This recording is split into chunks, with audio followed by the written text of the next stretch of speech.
saria jaso eta urbildu arkidera, eskerreko biltzu batzuna dituzu esan.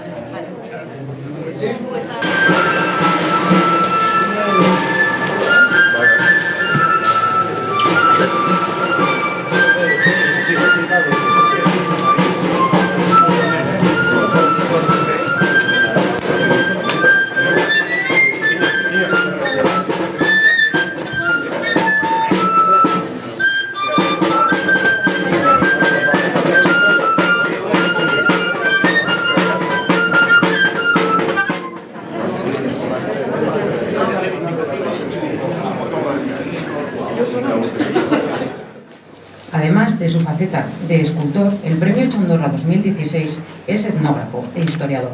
Caracterizado por la monumentalidad y fuerza expresiva de sus obras, es creador de más de 800 esculturas.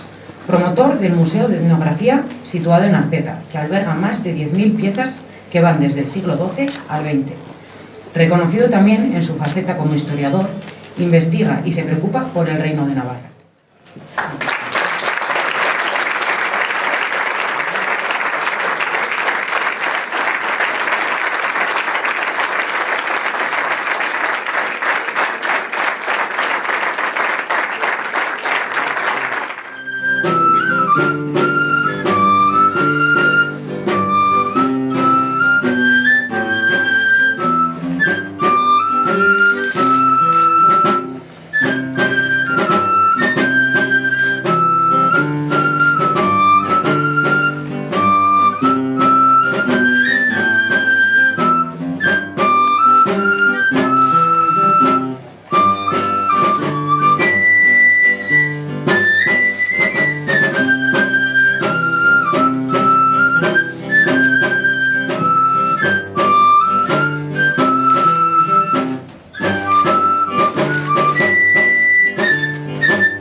Siéntese.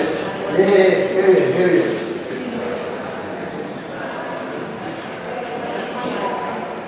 60 años. 60 años. A ver, brazo, júntate con él.